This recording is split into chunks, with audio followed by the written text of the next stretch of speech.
Oi pessoal, tudo bem? Hoje eu vou contar para vocês como foi o GP da Áustria de 1984 no circuito de Österreichring. Para grande parte do material de hoje eu vou usar como autores aí principais o Dennis Jenkinson, muito conhecido aqui já do canal, e o Tony Dodkins. Então vamos lá. O Jenkinson começa falando sobre a pista de Österreichring, dizendo que para ele era uma experiência maravilhosa de se guiar nela, só comparando aí a Spa e de repente Brands Hatch.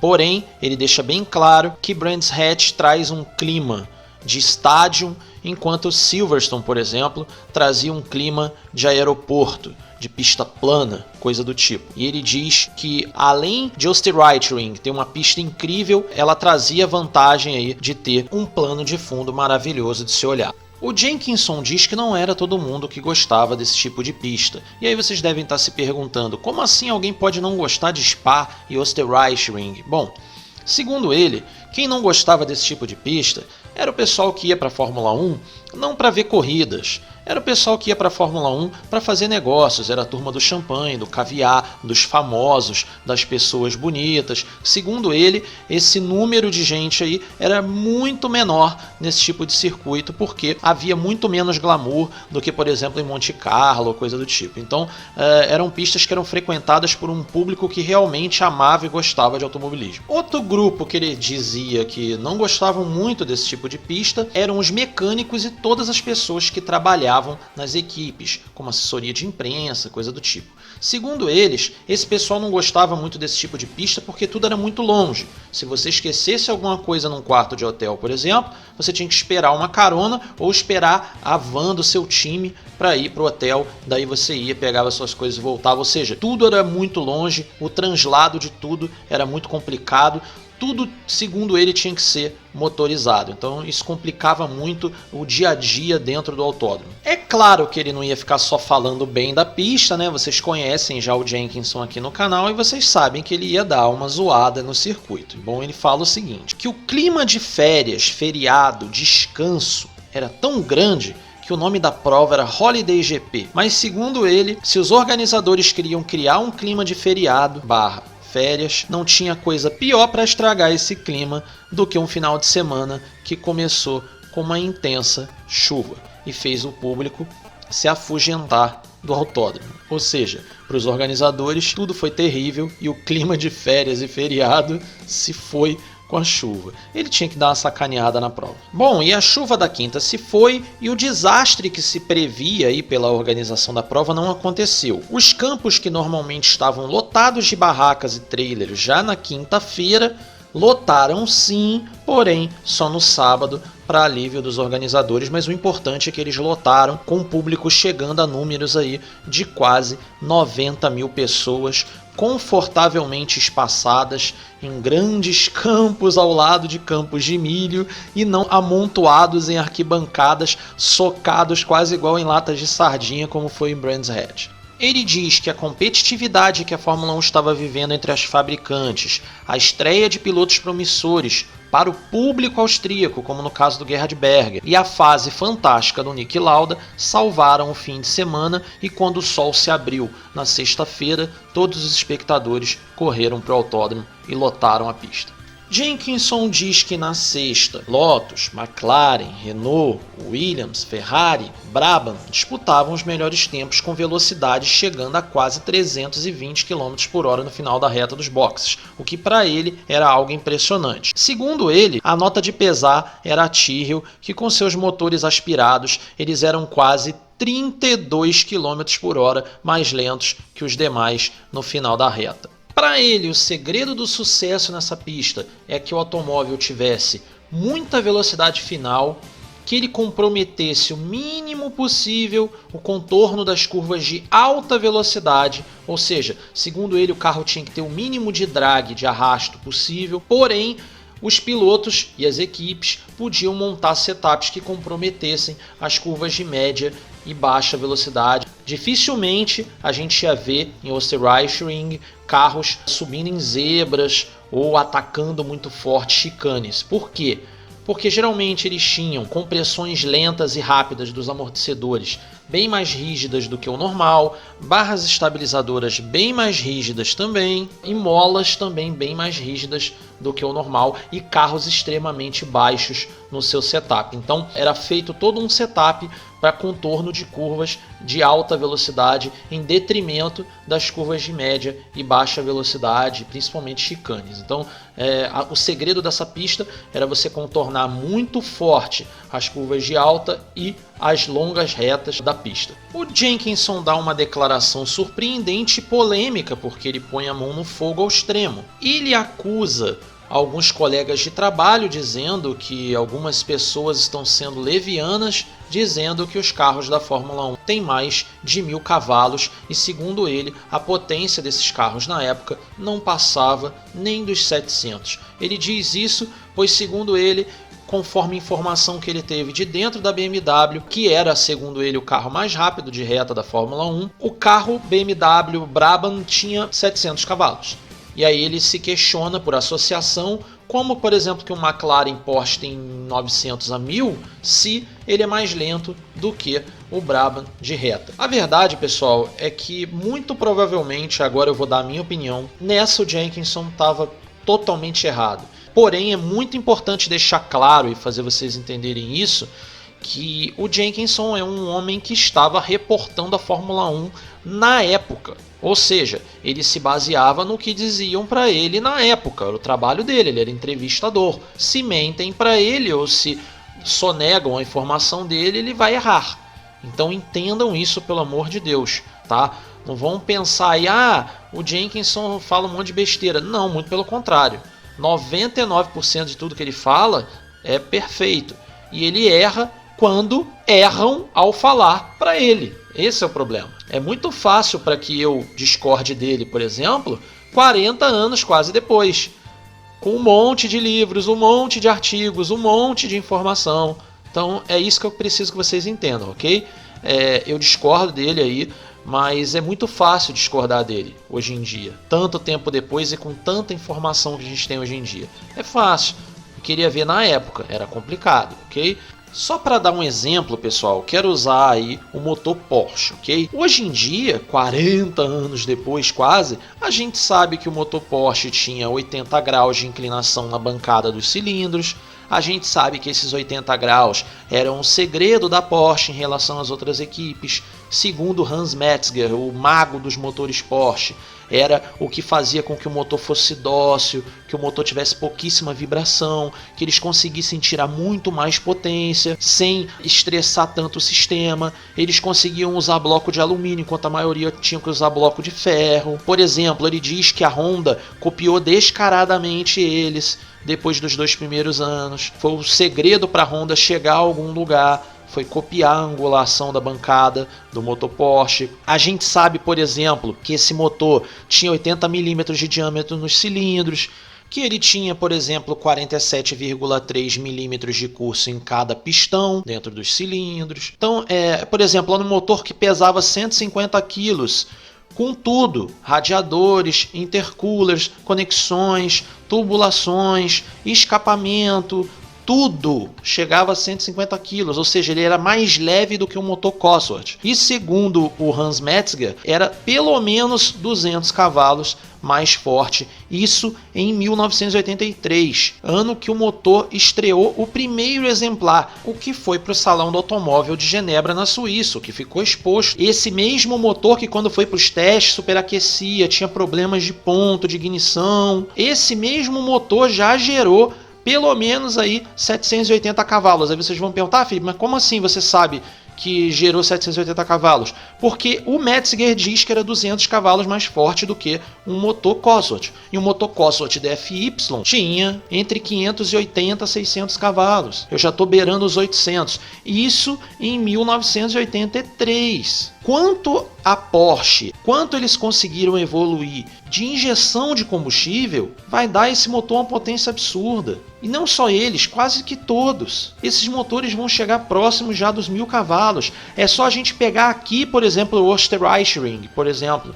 Os carros vão estar 3 segundos mais rápido do que no ano anterior. Vem da onde esse tempo todo? Os carros estavam sim muito fortes em 1984 e vão estar ainda muito mais fortes em 85, principalmente 6 e 7. Por quê? Em 6 e 7 a gente vai ter os famosos turbos de 6 bar de pressão. Então é muita pressão de turbo. Isso em classificação, ok? Você tinha turbinas de classificação. Então os carros estavam beirando 1.400 cavalos em classificação, alguns 1.200. Por isso justamente que a Porsche fica para trás, porque o motor Porsche não passou ali de 1.100 em classificação. Então ele vai ficar para trás. Mas aqui ele era o que tinha de melhor. Ele já não era o motor mais forte do grid em classificação. Era o BMW. Mas ele em corrida tinha um ritmo excelente. Principalmente por causa da durabilidade. Os motores BMW eles tinham que ir economizando a prova inteira. O problema não era nem combustível ainda. O problema de 84 com o motor BMW era a confiabilidade. Eles tinham que ir numa pressão muito baixa a prova inteira, que senão eles não terminavam. O motor Porsche ele conseguia ir num ritmo muito mais forte. Então dava aos McLaren uma vantagem muito grande. Tudo isso a gente sabe. Porém, é muito importante deixar claro, é muito fácil para que eu diga isso para vocês 40 anos depois. Mas essa discussão com a fonte histórica aí, no caso com o Dennis Jenkinson, foi legal aí, pelo menos pra gente falar um pouquinho do motor Porsche, foi uma oportunidade bacana pra gente rever esse motor histórico que marcou época na Fórmula 1 dos anos 80. Bom, vamos voltar para os treinos então. Na sexta-feira de manhã, os carros com motor Ferrari, os motores BMW estavam bem, porém os motores Renault, Porsche, Hart tinham vários problemas, segundo Jenkinson, e a Honda ele bota meio que por fora, dizendo que a Honda era sempre uma incerteza e ela estava sempre atrás dos demais. Segundo ele, a Honda meio que era sempre a carta fora do baralho, ela era a aposta que pagava mais alto, vamos dizer assim. Era um risco enorme apostar nos carros Williams. A equipe Renault, o Tambay optou pelo carro reserva, o RE50/02, e ficou com esse carro o fim de semana todo. A Ferrari trouxe quantos carros? Se vocês responderam 4, vocês acertaram. Pois é, a Ferrari mais uma vez trouxe 4 carros para Österreichring, e dessa vez ela trouxe os modelos 074 e os chassis 077. Todos eles, aí eu que estou dizendo para vocês, Frankensteins. Por que Frankensteins? Porque eles tinham peças do 074, 075, 076 e 077, segundo Dennis Jenkinson. Então o que acontecia? O Arnoux, por exemplo, ele tinha um carro 077 com dutos novos de refrigeração de freio imitando os da Renault na suspensão traseira. E o Alboreto já, por exemplo, tinha um 074, porém com a caixa de câmbio mais nova e mais longa, que aumentava o entre-eixos do carro, o que era muito bom, por exemplo, para o Österreichring. O Alboreto também preferiu as suspensões traseiras do 077. Então eles meio que misturaram tudo. O Jenkinson chega ao ponto de detalhismo ali, de perceber que a Ferrari tinha 2 motores também para o final de semana. Ele não consegue diferenciar em performance os modelos, mas ele deixa bem claro que são 2 modelos, e eu tenho foto dos 2 para mostrar para vocês. Segundo ele, um modelo tinha um cano de escape para cada cilindro e o outro modelo tinha 2 canos de escape para cada cilindro. Então, segundo ele, a Ferrari tinha muito de tudo. Muitas peças, tinha que testar isso tudo. As reuniões, segundo ele, eram maçantes dentro da equipe de Maranello, porque eles tinham que ir item por item, o que era melhor, o que era pior, o que estava funcionando, o que não estava funcionando. Todo mundo, enfim, ficava perdido nessa coisa toda, e os carros de Maranello, como sempre estava acontecendo, não tinham muito desempenho. E aí o Jenkinson afirma que todos estavam perdidos dentro da equipe. Quanto aos pneus, ele diz que a Michelin estava levando vantagem em relação à Goodyear. Ele se refere a Pirelli como algo à parte, não por causa dos pneus. Como eu já falei para vocês várias vezes também, a Pirelli equipava carros muito fracos, então dificultava a comparação. Mas ele deixava bem claro que ele não via ninguém reclamando de durabilidade ou de desempenho nas equipes que eram equipadas com pneus Pirelli. Ele diz que em todas que ele foi, ninguém se queixava. Na sexta-feira pela manhã, o Beloff rodou no próprio óleo quando o motor dele explodiu. O Fabi também rodou, tendo danos e tendo que trocar as suspensões. O Hélio teve uma quebra no motor Renault. À tarde, a disputa ficou entre o Prost, o Lauda e o Nelson. Ele abre aspas e faz uma piada, sprint, fecha aspas, Brabham BT53. Vamos lá, vamos explicar isso aí. Ele chama o Brabham de Sprint Brabham porque ele diz que é um carro para classificação. O carro vai, faz a pole e na corrida quebra. Então ele está sacaneando aí o pessoal da Brabham e da BMW, dizendo que o carro é um carro de sprint, que ele vai ali, faz 100 metros rasos, chega em primeiro, mas se fosse uma maratona ele não consegue, por exemplo. Enfim, ele está sacaneando a Brabham. Já que estamos falando de Brabham aí, mais um reporte. Como o Theophab bateu o carro dele e estava em reparos, ele teve que usar o carro do Nelson. Então como é que funcionou? O Nelson e o Theophab se classificaram na sexta-feira com o mesmo carro. O Nelson deu todas as voltas que foi necessário, a Brabham pegou o carro, levou para os boxes, trocou a coluna de direção, botou uma mais longa e também trocou os pedais, botando pedais de hastes mais longas, porque o Theophab era menor que o Nelson. Então eles botaram tudo do carro do Theophab no carro do Nelson. O Theophab sentou no carro, virou uma volta quase 3 segundos mais lento que o Nelson com o mesmíssimo carro. É claro, eu tenho certeza absoluta que o Theophab também pegou muito leve com o carro do Nelson, porque não era o carro dele, né, Theophab. Então ele não ia querer quebrar o carro do Nelson. Então ele deve ter pego bem leve, fez uma volta só para se classificar. Tanto é que no dia seguinte ele virou ali 1 segundo mais lento que o Nelson, que era a diferença de fato entre o Theophab e o Nelson. Essa é a diferença de fato entre você ser um Nelson Piquet solto maior, tricampeão mundial, e você ser o Theophab. 1 segundo, essa é a diferença entre você ser um dos melhores da história desse esporte e você ser um cara passageiro, né, dos muitos que vieram e foram da Fórmula 1. Segundo o Jenkinson, a Brabham, todos demonstravam muita confiança, porque normalmente eles sofriam muito mais na sexta do que estavam sofrendo, muito pelo contrário, o Nelson estava muito bem. Geralmente eles faziam lá, né, os famosos milagres de sábado, melhorando uma quantidade de tempo absurda, e agora era o contrário, já estavam muito bem desde a sexta-feira. Segundo o Jenkinson, tanto o Gordon Murray quanto o Paul Roach da BMW, eles estavam muito confiantes para uma boa prova lá em Österreichring, porque o ritmo realmente do BT53 aí, sendo ele sprint ou não, o ritmo estava muito bom mesmo. A Toleman não estava no ritmo normal, ou seja, 1 segundo ali da pole position, muito pelo contrário, ok? A Toleman girava entre 2,5 a 3 segundos, dependendo do período dos treinos. E segundo o Tony Dodgens, a Toleman estava sofrendo o fim de semana inteiro com os motores Hart. Esses motores estavam produzindo aí mais ou menos 300 RPM a menos do que o normal, o que tirou deles muito tempo de volta em relação ao normal. E eu temo aí que esses revs a menos sejam por causa daquele excesso de vibração que a gente teve lá em Hockenheim, e de repente, aí é uma conjectura, ok? O Brian Hart aí trouxe uma leva aí um pouquinho mais fraquinha, para ter um pouco menos de giro, um pouco menos de vibração e não ter aerofólios voando de novo por aí. É fato que o excesso de revs deu problemas a eles em Hockenheim e agora eles estão com o motor gerando menos revs. Então não sei se foi por isso, ok? Mas é um fato, estou trazendo para vocês. Um outro motivo aí que pode gerar essa diferença de tempo toda de novo, né? Por que de novo? Porque ela era assim no início da temporada, também continuava assim com o novo carro, esse carro, o TG184, quando ele estreou, e de repente ela foi baixando muito. Pode ser, prestem atenção, porque aí é uma questão de opinião, quero deixar bem claro, o fato de que a pista de Österreichring, ela deixa muito evidente as deficiências do Toleman. Em que sentido?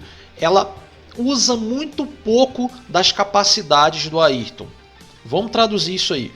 O Ayrton era um piloto que ele gostava de um turn-in muito forte, traduzindo, ele entrava muito forte na curva, comprometia o meio dela e saía muito forte, ou seja, ele freava muito tarde, ele conseguia ter uma capacidade de redução de marchas incrível, ok? Eu vi pouquíssimos assim, o Ayrton e o Nelson são 2 deles, ok? São pilotos que conseguiam tirar o máximo de revs em cada redução, sem quebrar o sistema.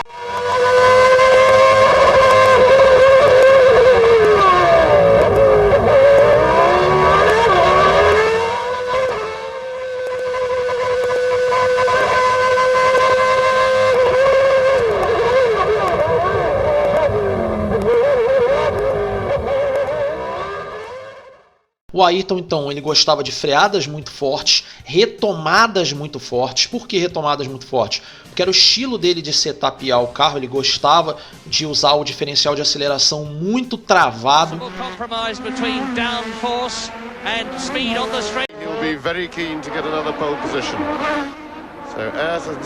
Ou seja, as rodas giravam em velocidades parecidas, o que dá uma tração de saída muito forte e te dá um final de reta também muito forte, porque você saiu lá desde o início bem mais forte. Então era o foco da direção do Ayrton, sair forte, terminar forte. O circuito de Österreichring era completamente o contrário disso. Você não tinha freadas fortes, você tinha curvas, por exemplo, de raio muito longo, onde você fica muito tempo dentro da curva. E aí quando você usa um diferencial de aceleração, por exemplo, muito travado, isso é terrível, você vai sair muito de frente.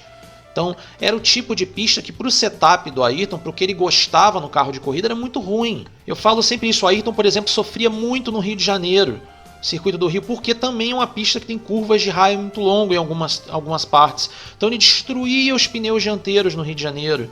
Então sempre foi assim, carreira dele inteira. Não estou dizendo que ele era lento lá, muito pelo contrário. Ele chegou a fazer pole position no Rio de Janeiro. A questão não é ser rápido ou ser lento. A questão é, quando você tem um circuito que tem um setup no qual não é o ideal para o seu estilo de guiar, você pode às vezes até fazer a pole position, mas se manter na frente numa corrida é muito difícil. Seus pneus vão embora, tudo, você desgasta muito mais o equipamento. Ele gostava de caixa de direção um pouco mais longa, o Ayrton gostava, por exemplo, de suspensão dianteira muito dura, o que a gente chama de carro kick, mas é um carro que vai responder muito rapidamente ao comando do piloto, ou seja, ele atacava muito forte o apex, mas ele sabia que não ia se manter nele, porque o carro ia sair de frente assim que chegasse no apex da curva, ou seja, assim que ele rolasse o máximo a suspensão, justamente pela suspensão dianteira do jeito que ele mantinha, sempre trabalhava muito pouco. Ele gostava de uma suspensão traseira trabalhando muito e a suspensão dianteira trabalhando praticamente nada. Então era o estilo dele, e esse estilo era extremamente adaptável a esse tipo de carro dos anos 80, por isso ele tinha tanto desempenho. Ainda era uma época em um automobilismo que você tinha que abrir mão de um estágio da curva, às vezes dois, em troca de você ter aí um estágio melhor na pista inteira. Então fazia sentido você abrir mão de certas questões na hora de você fazer o setup do carro. Hoje em dia não, na minha opinião, hoje em dia o carro ele é muito perfeito na questão de suspensão. Ele é muito bem trabalhado, ele é excelente de turn in, de turn mid, de turn out, principalmente de turn out. É uma coisa incrível que esses carros estão produzindo de tração atualmente. É outro mundo, é outra realidade. Okay? A grande dificuldade ali da década de 80, por exemplo, era você ter a vantagem de toda aquela potência que você tinha disponível. De que adianta você ter 1000 cavalos se você não consegue fazer isso chegar no chão? Ou seja, traduzindo, você não consegue transformar isso em tração. Berger já dizia isso. Okay? Que em Brands Hatch ele subiu o paddock tendo o wheel spin em quarta marcha 240 por hora. Então é outra realidade. Hoje em dia é impensável um Fórmula 1 ter um wheel spin a 240 km por hora. A capacidade que esses carros têm hoje de gerar tração, ou seja, de transmitir a força, a potência para o asfalto, é um negócio absurdo. Ali não, ali era uma outra realidade e você tinha que comprometer algo para obter algo em troca. Ou seja, o que o Ayrton fazia então? Ele comprometia muito o turn mid da curva, o meio da curva, para obter tração forte de saída e uma entrada muito forte. Então ele comprometia o meio. É isso, é pura e simples tática que ele tinha para correr. E isso não era nada bom aí para pistas como o Rio de Janeiro, como o Österreichring, como o Ricard, por exemplo, até como Silverstone também, diria eu. Agora Spa, por exemplo, Spa tem todo esse problema também, mas em compensação Spa tem pelo menos aí 2 freadas muito fortes, e aí ele já recuperava um pouco, então ele era excelente em Spa. Porque você tinha a freada da Source e você tinha a freada ali da Buzz Stop. Então isso já dava a ele alguma recuperação. É um estilo de setup que não servia para todos os circuitos, porém era muito inteligente porque servia para a maioria deles. O estilo de setup de condução dele servia para a maioria das pistas da época. Você não tinha circuitos na Fórmula 1 dos anos 80 com tangências muito complexas, curvas de raio muito longo, muito pelo contrário. As pistas antigas, elas geralmente eram estreitas, freadas muito fortes, chicanes porque na verdade elas não existiam, foram colocadas como redutores de velocidade, ou seja, para não matar os circuitos, colocaram chicanes, enfim, esse tipo de coisa, ok? Isso geralmente era a fórmula, a receita dos circuitos dos anos 80 e 90, e o Ayrton se adaptou muito bem a esse estilo aí. No sábado, o estreante aí, Gerhard Berger, quebrou a caixa de marchas, mas ele já tinha tempo, ok? Não teve problemas. E a entrada do Berger na prova, ou seja, a ATS tendo um segundo carro, deu a possibilidade da Tyrrell cair fora da prova. Tudo que a FISA queria. Conclusão da história, passamos a ter então 28 carros, né? E só largariam 26. Então o que aconteceu? Os dois Tyrrells não se classificaram, o Johansson ficou à frente do Beloff e para piorar tudo, ok? Na última saída do Beloff no sábado, eles foram imediatamente chamar o carro para pesagem, o carro não pôde ir para a pista, conclusão, pesaram o carro e o carro estava 3 quilos abaixo do regulamento. Conclusão dessa história toda. O Jenkinson diz que, infelizmente, a Tyrrell foi punida porque estava trapaceando, fecha aspas. Eu não sei, pessoal, é complicada essa questão, ok? Eu já falei isso com vocês em vários vídeos, eu tenho falado sobre essa questão da Tyrrell desde de Detroit, mas enfim, pensem comigo, ok? Vamos raciocinar um pouco, isso vai lentear o meu vídeo, infelizmente, mas vamos pensar um pouco aqui. Se eu tenho um carro entre 200 a 300, talvez até em classificação 350 cavalos a menos que os outros, eu estou 32 km por hora mais lento que o carro turbo mais lento de todos. Aí fica a questão, para que eu vou baixar 3 kg no peso? Isso não vai me dar vantagem para tirar, por exemplo, a Spirit da prova. Só para efeito de comparação, o Rottengarter estava com tempo de 1:35,6, sendo que o Beloff estava com tempo de 1:37,2. E o Beloff foi pego no peso 3 kg abaixo. O Johansson não. O carro do Johansson bateu o peso. Se eu quero roubar, se eu quero trapacear, eu vou tirar os 15 do tanque de água. E vou fazer a volta, 15 quilos mais baixo. Eu não vou roubar por 3 quilos. Quem quer trapacear, trapaceia direito. Óbvio que não foi trapaça, é erro. Aí vocês vão me falar, mas Felipe, como assim erro? Gente, a Tyrrell tinha tanta potência a menos que os outros que eles tinham que trabalhar no limite extremo do peso. Era muito comum os McLarens do Prost, por exemplo, terminarem as provas 10 quilos acima do peso, 15 quilos, passando de 550 quilos, 555. O carro do Lauda sempre era um pouquinho mais leve, 546, por aí. Essa era a média. Ou seja, eles trabalhavam com muita folga. A Tyrrell tinha que trabalhar no limite extremo, ela tinha que bater ali 540 no talo, porque o carro já tem um motor muito fraco. Então é óbvio, o Beloff explode um motor, aí você começa a trocar tudo, troca motor, às vezes troca caixa, troca conexões, troca tubulações, troca o mangueiramento todo no motor, vai ver lá, bateu 3 kg de diferença. Isso eu estou supondo, ok? Não são todos os componentes que têm exatamente o mesmo peso, às vezes você tem que usar o componente que tem, às vezes uma marca tem um peso diferente da outra, então isso é muito complicado. Às vezes você tem mais de uma caixa de câmbio no fim de semana, ou seja, são todas Hewland, todas encaixam no motor perfeitamente no motor DFY, mas às vezes são versões diferentes de uma caixa de câmbio e às vezes o peso é diferente. E aí fica uma loucura para a Tyrrell, que trabalha ali no limite, ao contrário das outras, que sempre tem uma gordura de peso, vamos dizer assim, de diferença. A Tyrrell trabalhava no limite extremo. E aí ela corria risco o tempo todo. E acreditem vocês, foi a primeira prova do campeonato todo, em todo o tempo, que o carro Tyrrell não bateu peso. Primeira vez o campeonato inteiro. Foi agora, aqui em Österreichring, ok? E aí fica a nota triste aí, o Beloff não pôde ir para a pista. Eu sinceramente acho que ele não ia conseguir o tempo, Por isso que eu estou dizendo a vocês que 3 quilos era algo estúpido. Eu tenho certeza que foi erro, não foi trapaça. Eu não estou aqui para defender equipe nenhuma, ainda mais numa coisa que aconteceu há quase 40 anos atrás. Hoje em dia, 3 quilos fariam sim uma diferença muito grande, mas naquela época onde você tinha 350 cavalos a menos, amigo, 3 quilos não era nada, isso não ia resolver seu problema em absolutamente nada. Mas enfim, é a opinião do Jenkinson, ok? Fica dele, fica minha, vocês seguem com o que vocês quiserem.